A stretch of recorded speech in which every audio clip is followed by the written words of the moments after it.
Shalom, kembali berjumpa dalam program Bible Study Online CK7. Hari ini kita akan melanjutkan pembelajaran kita, saudara, dari 1 Samuel pasal yang ke-16. Nah, mulai pasal 16 ini, ada satu nama tokoh yang masuk di dalam cerita sejarah kerajaan Israel. Nama itu adalah Daud. Seperti sudah ketahui bahwa sejak dari pasal 1 kelahiran Samuel, nabi besar Israel itu, sampai nanti Israel punya raja yang pertama kali namanya Saul, memulai dengan roh tetapi di tengah perjalanan menyakiti hati Tuhan, ketidaktaatannya, pelanggaran-pelanggarannya, itu membuat Tuhan menarik roh yang ada dalam diri Saul itu, roh Allah. Sehingga apa?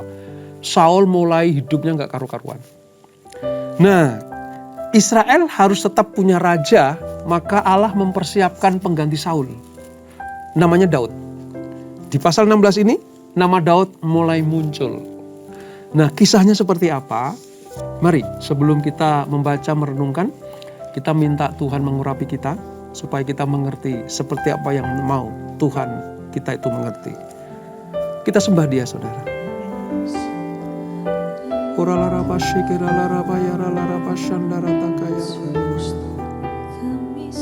Kami bersyukur Tuhan, kami naikkan ucapan syukur kami buat kasih setiamu Bapa, buat kemurahan, buat kebaikan-Mu tak habis-habisnya, selalu baru setiap hari, setiap pagi. Iralara pashandalara takayara inamataka shakaralara pashando. Jesus, Jesus.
dengan minyak kudus-Mu.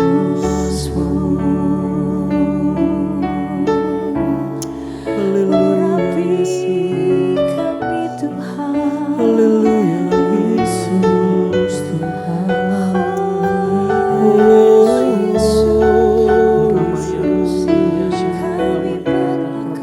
Sebab kasih setiamu lebih dari hidup.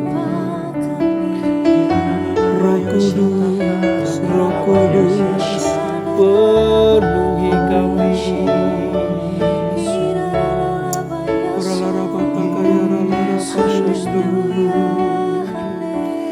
Yesus Tuhan. Jamah kami Tuhan, jamah kami Tuhan, jamah kami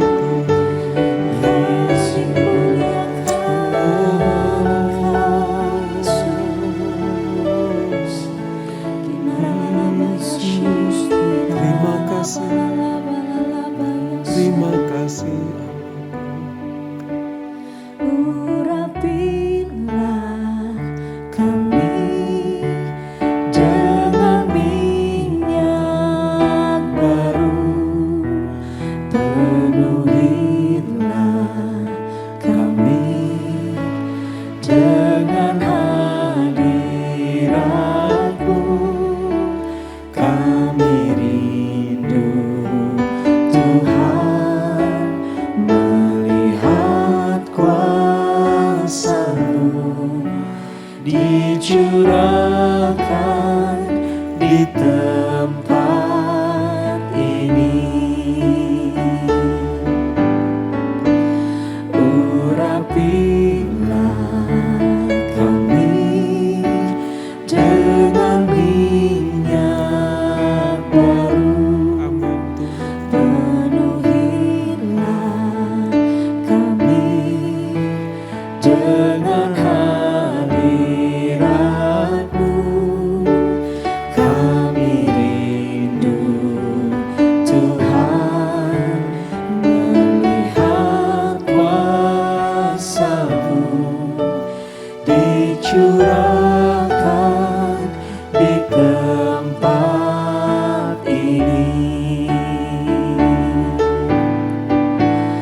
Urapilah kami dengan minyak baru, penuhilah kami dengan hadirat-Mu.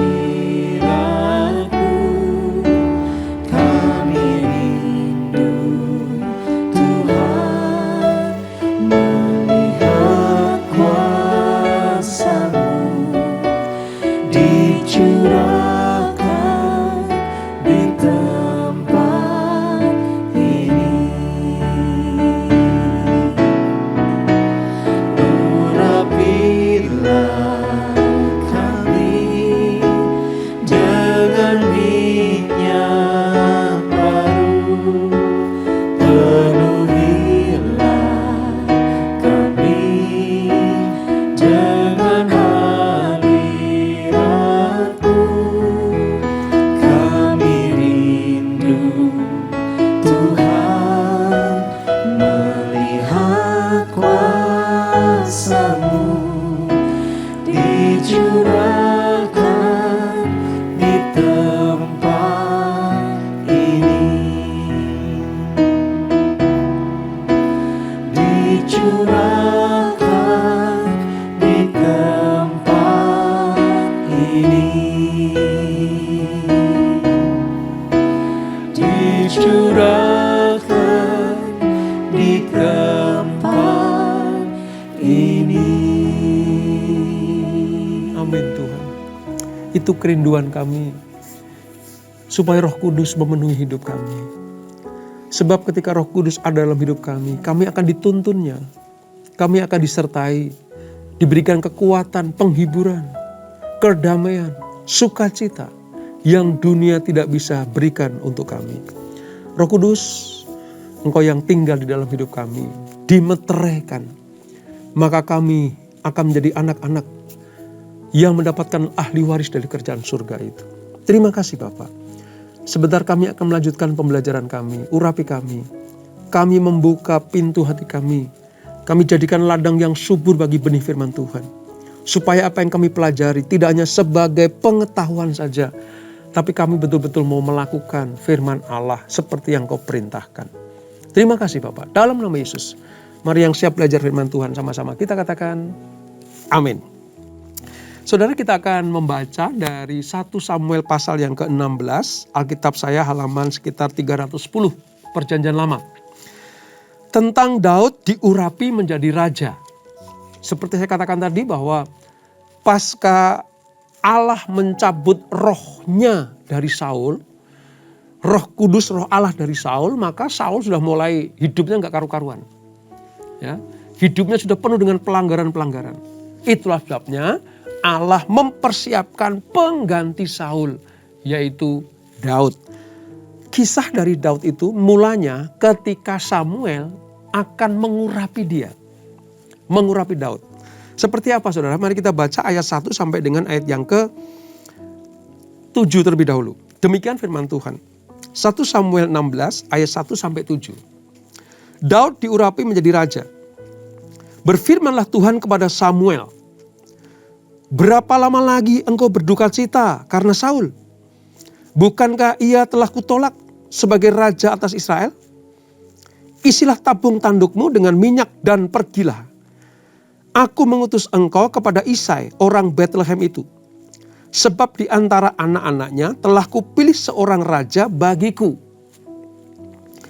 Tetapi Samuel berkata, bagaimana mungkin aku pergi? Jika Saul mendengarnya, ia akan membunuh aku. Firman Tuhan, bawalah seekor lembu muda dan katakan, aku datang untuk mempersembahkan korban kepada Tuhan. Kemudian undanglah Isai ke upacara pengorbanan itu. Lalu aku akan memberitahukan kepadamu apa yang harus kau perbuat. Urapilah bagiku orang yang akan kusebut kepadamu. Samuel berbuat seperti yang difirmankan Tuhan. Dan tibalah ia di kota Bethlehem. Para tua-tua kota itu datang mendapatkannya dengan gemetar dan berkata, adakah kedatanganmu ini membawa selamat? Jawabnya, ya benar. Aku datang untuk mempersembahkan korban kepada Tuhan. Kuduskanlah dirimu dan datanglah dengan daku ke upacara pengorbanan ini. Kemudian ia menguduskan Isai dan anak-anaknya yang laki-laki dan mengundang mereka ke upacara pengorbanan itu. Ayat 6 saudara. Ketika mereka itu masuk dan Samuel melihat Eliab, lalu pikirnya, dalam hati Samuel nih pikirnya, sungguh di hadapan Tuhan sekarang berdiri yang diurapinya. Eliab itu anak paling besar dari Isai. Tetapi berfirmanlah Tuhan kepada Samuel, jangan pandang parasnya atau perawakan yang tinggi, sebab aku telah menolaknya. Bukan yang dilihat manusia yang dilihat Allah. Manusia melihat apa yang di depan mata, tetapi Tuhan melihat hati. Sampai di ayat 7 dulu saudara. Nanti akan kita lanjutkan pembacaannya. Nah, pasca Saul ditolak Tuhan sebagai raja Israel. Karena kemarin kita pelajari di pasal yang ke-15 itu ya. Pelanggaran-pelanggarannya banyak sekali. Berangasan, gak taat, gak sabaran gitu ya. Gak mau taat kepada Tuhan, gak mau dengar-dengaran apa nasihat Samuel. Padahal Samuel itu mentor rohaninya. Allah menolak. Ya. Nah penolakan ini saudara membuat Samuel itu sedih. Kenapa? Karena anak rohaninya ini dan raja ini itu betul-betul ada dalam covering Samuel sebenarnya. Tapi karena berubah setia, lalu Allah menarik rohnya dari Saul, Samuel sedih. Karena ia merasa bertanggung jawab atas kejatuhan Saul. Ya, mentor rohani ini merasa bertanggung jawab karena raja pertama Israel ini tidak seperti yang Tuhan harapkan. Melenceng banget gitu. Nah, kesedihan Samuel itu sampai-sampai Tuhan berbicara kepadanya. Tuhan mengingatkan Samuel, ya, kenapa mukamu muram, kenapa kamu sedih, ya. Singkat cerita, Tuhan mengingatkan bahwa sebagai hamba Tuhan, ia harus memperhatikan kehendak Tuhan, bukan membela orang yang berontak terhadap Tuhan. Ini prinsip pelayanan Samuel yang diingatkan Tuhan kepadanya. Ya, anak didikmu salah. Ya, anak rohanimu salah. Tetapi engkau tidak harus selalu fokus ke situ. Karena aku sedang mempersiapkan penggantinya. Ya. Engkau harus melihat kerangka besar Tuhan. Dibanding dengan kesalahan-kesalahan anak rohanimu, yaitu Saul. Itulah sebabnya Samuel diberi tugas untuk mengurapi pengganti Saul. Ya. Tadi diceritakan, kita baca, saudara, dia harus ke Bethlehem, sebuah kota kecil, ya, di mana Isai, bapaknya Daud dan keluarganya tinggal di situ. Tetapi problem terjadi, saudara. Masalah terjadi. Kenapa? Jujur, Samuel mengakui ketakutan kalau sampai dibunuh Saul. Bagaimana mungkin aku datang ke Bethlehem, mengurapi anak Isai, salah satu anak Isai, kedengaran Saul, selesailah saya. Kira-kira seperti itu. Di sini kita bisa melihat bagaimana kondisi Saul yang membahayakan orang lain. Karena bagi Saul, nggak suka, sudah bunuh. Bagi Saul, berseberangan, musuh. Bagi Saul, orang yang tidak sepaham dengan dia, dihabisin. Lalu Tuhan menguatkan Samuel.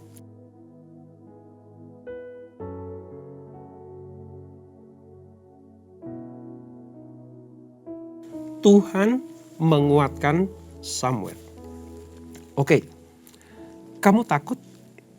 Sekarang begini, aku kasih hikmat. Nanti kamu datang ke Bethlehem bukan untuk mengurapi. Itu nomor sekian. Kamu datang ke Bethlehem untuk membawa korban kepada Tuhan. Artinya upacara.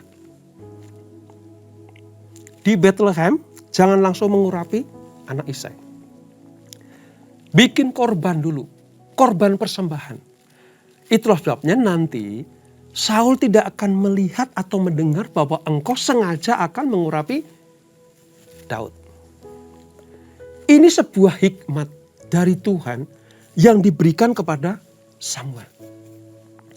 Nah, orang yang dipakai Tuhan, saudara, itu pasti Tuhan kasih karunia, hikmat dan urapan roh. Betul saja, begitu Samuel berangkat ke Bethlehem, lalu orang Bethlehem itu kumpul sampai bertanya. Mereka kaget dan gemetar kedatangan nabi besar ini. Ini bikin kabar selamat atau kabar penghukuman? Mereka tanya seperti itu tadi kan, katakan. Ya. Lalu apa yang dijawab oleh Samuel? Enggak, bukan masalah penghukuman. Ini masalah kabar baik. Ya. Aku akan membawa korban, mempersembahkan korban kepada Tuhan. Oleh sebab itu, kuduskanlah dirimu. Sudah, semua menguduskan diri. Lalu Samuel mampir ke rumah Isai untuk mengurapi salah satu dari anak Isai. Nah, ketika dia masuk ke rumah Isai, yang dilihat pertama kali siapa? Eliab. Dalam hati Samuel bilang, wah ini nih, ini sepantaran dengan Saul nih. Tingginya hampir sama dengan Saul, kira-kira seperti itu. Gagahnya, perawakannya, udah ini pasti pilihan tepat. Tapi apa yang terjadi? Sebelum Samuel mengurapi Eliab ini, Tuhan bilang gini, bukan ini. Bukan ini. Manusia melihat lewat mata jasmaninya. Manusia melihat apa yang di depan mata. Tapi Tuhan melihat hati. Gitu. Nah, begitu Samuel dengar suara Tuhan seperti itu, dia berhenti total. Lalu apa yang terjadi, saudara? Ayat 8 kita lihat. Lalu Isai memanggil Abinadab dan menyuruhnya lewat di depan Samuel. Setelah Eliab, adiknya Abinadab, suruh lewat depan Samuel. Jangan-jangan ini nih, bukan Eliab tapi Abinadab. Tetapi Samuel berkata, orang ini pun tidak dipilih Tuhan. Nah, udah mulai peka tuh. Samuel udah mulai peka. Karena belum ada klik dari Tuhan. Kemudian Isai menyuruh Syama, anak yang ketiga, lewat. Tetapi Samuel berkata, orang ini pun tidak dipilih Tuhan. Demikianlah Isai menyuruh ketujuh anaknya lewat di depan Samuel. Tapi Samuel berkata kepada Isai, semuanya ini tidak dipilih Tuhan. Kepekaan Samuel sudah sampai kepada taraf dia bisa membedakan mana kehendak Allah dan mana yang bukan. Kenapa saudara? Karena Samuel diurapi oleh Roh Tuhan. Ia melakukan pelayanannya. Walaupun tadi dimulai dengan cara pandang mata jasmani. Tapi latihan itu dipakai Samuel untuk mulai peka dengan suara Allah. Bukan ini, bukan ini, bukan ini, bukan ini. Sampai 7 anak Isai lewat di depannya. Nah karena gak ada lagi, Samuel tanya kepada Isai, ayat 11. Lalu Samuel berkata kepada Isai, inikah anakmu semuanya? Jawabnya, masih tinggal yang bungsu. Jadi Daud itu bungsu, anak Isai yang bungsu. Tetapi sedang menggembalakan kambing domba. Kata Samuel kepada Isai, suruhlah memanggil dia. Sebab kita tidak akan duduk makan sebelum ia datang kemari. Kemudian disuruhnyalah menjemput dia. Ia kemerah-merahan, matanya indah dan parasnya elok. Lalu Tuhan berfirman, bangkitlah, urapilah dia, sebab inilah dia. Sudah lihat? Begitu orang yang dipilih Tuhan pulang ke rumah Isai untuk diurapi Samuel, Tuhan langsung berbicara kepada Samuel. Inilah dia. Ayo bangkit, urapi dia, sebab inilah yang aku pilih. Ayat 13. Samuel mengambil tabung tanduk yang berisi minyak itu dan mengurapi Daud di tengah-tengah saudara-saudaranya. Saya bisa bayangkan bagaimana kagetnya Daud, saudara. Dia tadinya menggembalakan kambing domba di padang rumput itu. Tiba-tiba dipanggil pulang. Tanpa dinyana-nyana. Di luar dugaan Daud. Dia diurapi oleh Samuel. Nabi besar Israel itu. Sejak hari itu setelah diurapi Samuel. Dan seterusnya. Berkuasalah roh Tuhan atas Daud. Lalu berangkatlah Samuel menuju ke Rama. Mari kita lihat saudara. Ketika Allah sudah memilih seseorang, maka pasti sampai dengan orang itu muncul, Allah akan bekerja. Allah akan melakukan perkara-perkara yang besar. Ya. Bagi orang Bethlehem ini perkara besar. Kota kecil saudara. Tapi sampai-sampai Samuel nabi besar itu datang ke Bethlehem untuk menjumpai salah satu keluarga di Bethlehem, namanya Isai. Lalu mengurapi salah satu anak Isai. Menjadi pengganti Raja Saul. Samuel dengan urapan roh Allah melakukan tugas-tugasnya. Ya. Samuel dengan roh Allah melakukan pengurapan itu. Ya. Walaupun sebenarnya saat itu statusnya Samuel itu dilema sebenarnya.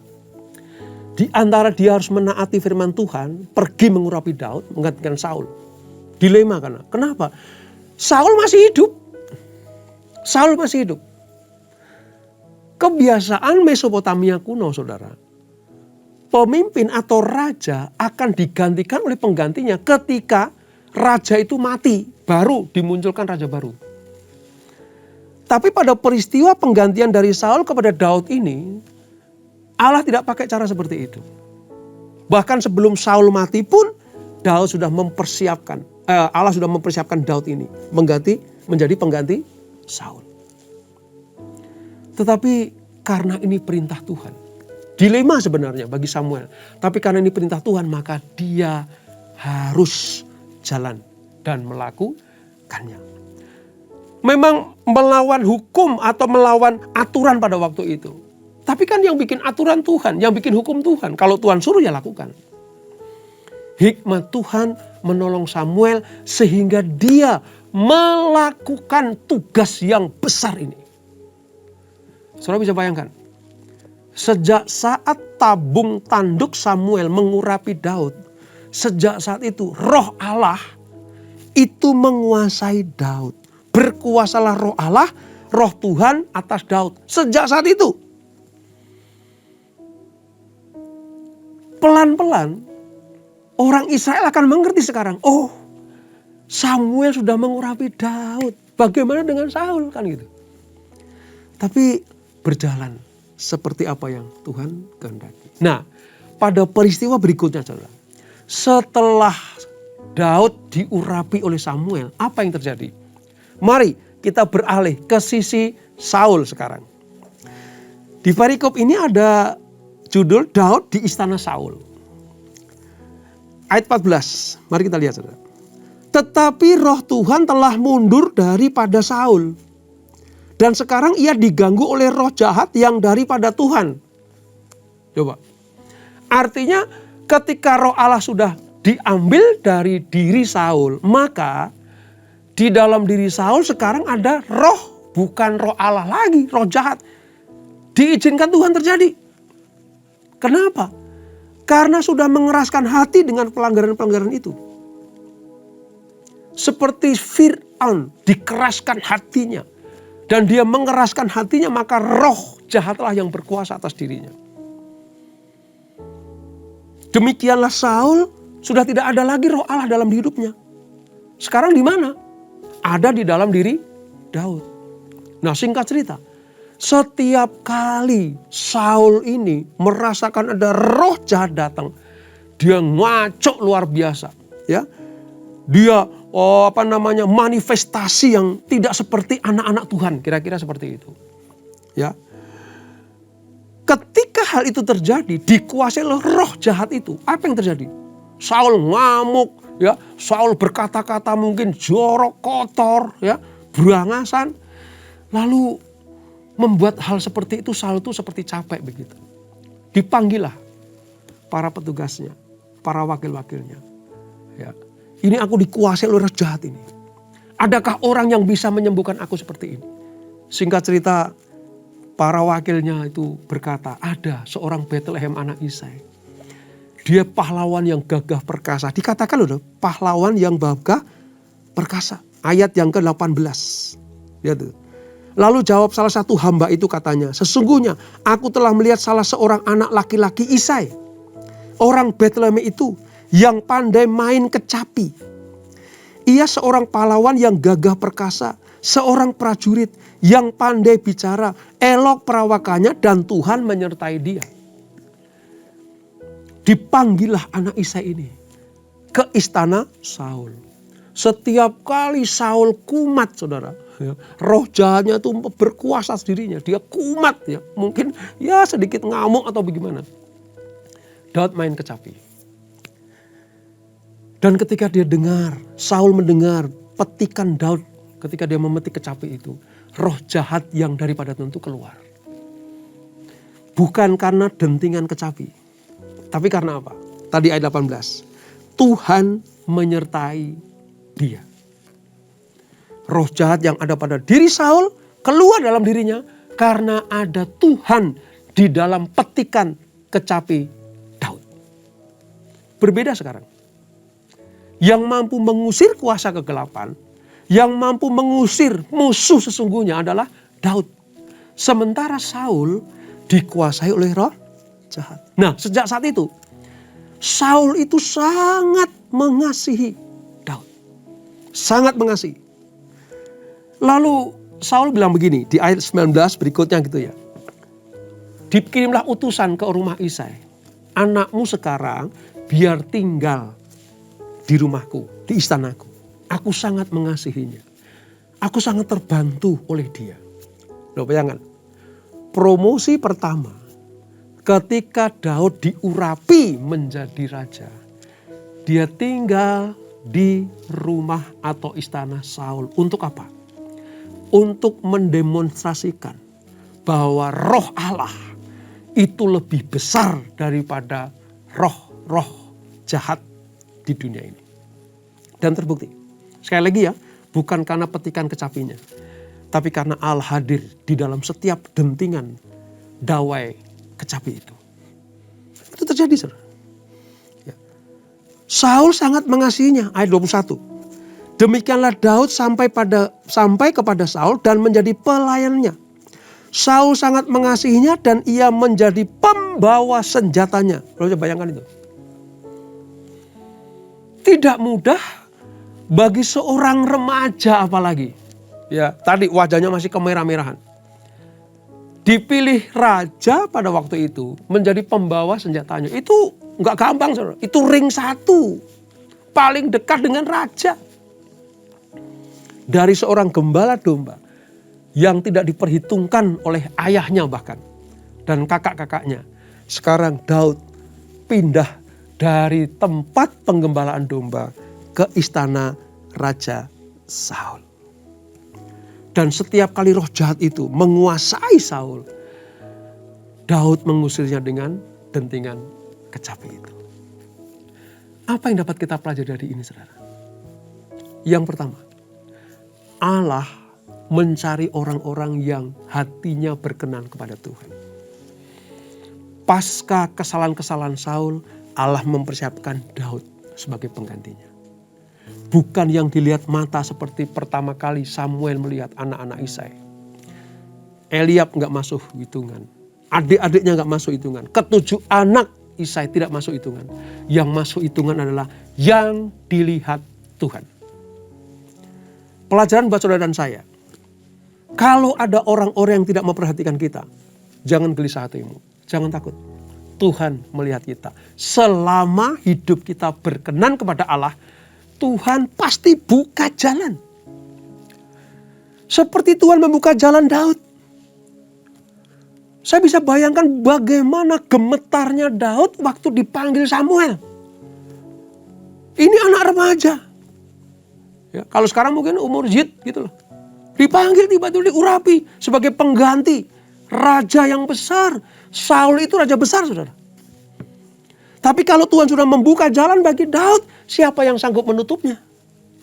Oleh sebab itu, sekalipun mungkin saudara tidak dilihat oleh manusia, tidak diperhitungkan oleh orang atau sesamamu, tapi kalau hatimu berkenan pada Tuhan, yang mempromosikan kita itu Tuhan. Terbukti kok. Nggak berapa lama setelah dia pindah dari penggembalaan dombanya itu, sekarang dia pembawa senjata Raja Israel, yaitu Saul. Itulah kehidupan Daud. Hal yang kedua, kalau Tuhan sudah memilih, tetaplah tinggal di dalam pilihan Tuhan dengan cara apa? Memelihara.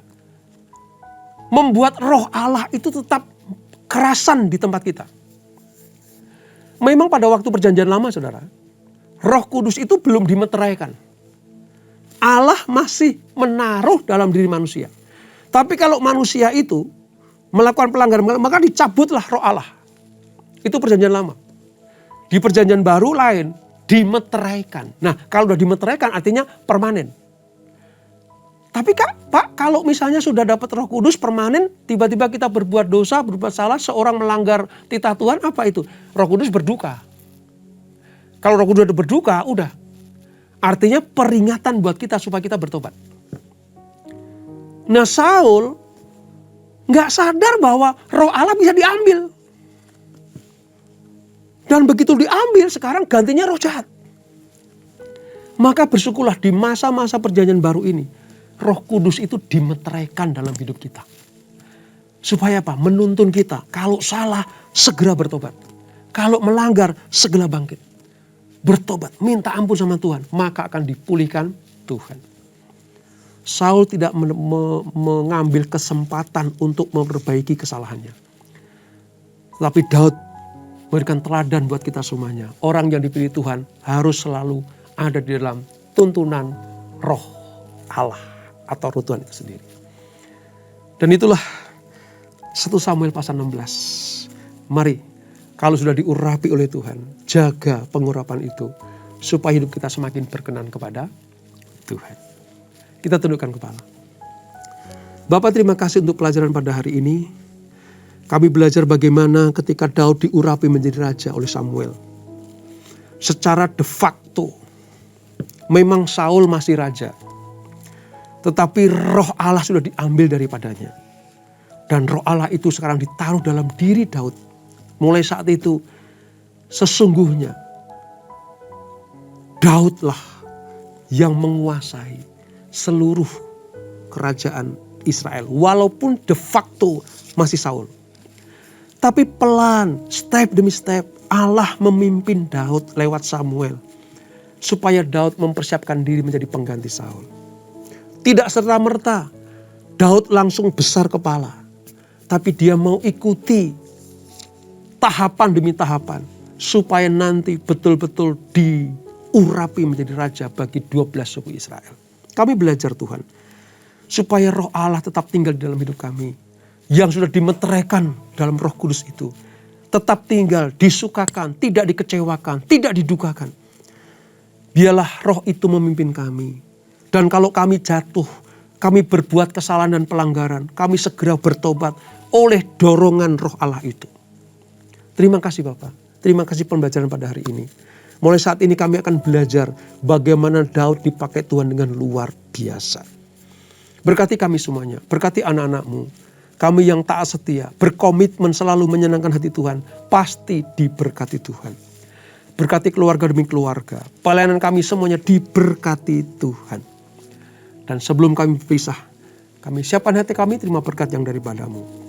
Kekasih Kristus, arahkan hatimu kepada Tuhan, terimalah berkat kasih anugerah dari Allah Bapa yang berlimpah-limpah. Di dalam anaknya yang tunggal Tuhan Yesus Kristus. Dan persekutuan yang di dalam Roh Kudus menyertai kita semuanya. Mulai saat ini sampai Maranatha, Tuhan datang kedua kali menjemput kita semuanya. Bertemu di awan-awan yang permai, menikmati kemuliaan kekal sampai selama-lamanya. Yang diberkati, sama-sama kita katakan, amin, amin. Tuhan Yesus memberkati.